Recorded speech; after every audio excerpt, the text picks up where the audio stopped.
নমস্কার বন্ধুরা, good morning.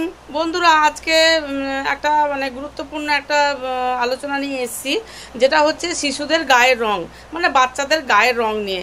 তো বন্ধুরা, অনেকে বলে না কি প্রোডাক্ট অ্যাপ্লাই করলে বাচ্চাটার গায়ের রং ফর্সা হবে, কি মাখালে গায়ের রং ফর্সা হবে।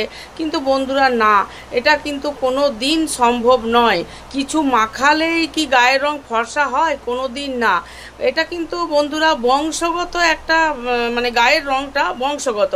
যেমন মা বাবা, দাদু দিদা, ঠাকুর ঠাকুমা বা নিজেদের বংশে যারা কেউ যদি গায়ের রং ফর্সা থাকে বা গায়ের রং যদি একটু দাবা থাকে, তো সেই অনুপাতেই কিন্তু বাচ্চার গায়ের রং হয়।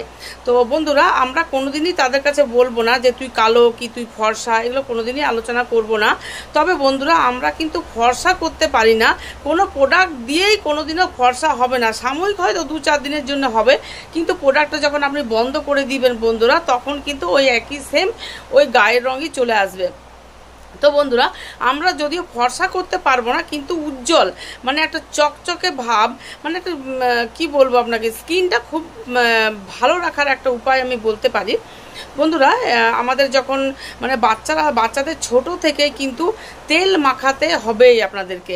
একবার নয় বন্ধুরা, যে আমরা স্নানের পর একবার তেল মাখিয়ে দিলাম বা সারাদিন নিশ্চিন্তি, সেটা কিন্তু নয়। দিনে 3-4 বার আপনাকে তেল মাখাতে হবে বা ময়শ্চারাইজার মাখাতে হবে। যেমন ধরুন, সকালে ঘুম থেকে যখন বাচ্চারা ওঠে তখন একবার, স্নানের পর একবার, আর বিকেলে যদি পারেন তো একবার, বেশি যদি শুষ্ক হয়, বা রাতে শোবার আগে একবার। তো বন্ধুরা, আমরা কিছু জিনিস শুধু বন্ধুরা শরীরে বাইরের ত্বকে কিন্তু অ্যাপ্লাই করলে হবে না বন্ধুরা। তাদের খাবারের মধ্যেও কিছুটা ভিটামিন খাবার দিতে হবে, যার জন্য ভিটামিন খাবার খেলে ভেতর থেকে জিনিসটা উজ্জ্বল হয়ে ওঠে।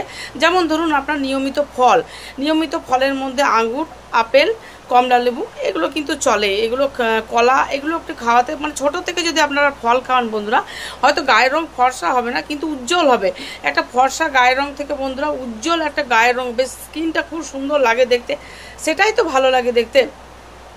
তো বন্ধুরা, আজকে এটাই একটা বিষয় হচ্ছে যে গায়ের রং নিয়ে। তো বন্ধুরা, আমাদের গায়ের রঙের জেনে রাখুন, কোনো দিন কিন্তু কোনো প্রোডাক্ট লাগানোর জন্য গায়ের রং ফর্সা হয় না। এটা কিন্তু বংশগত। Thank you.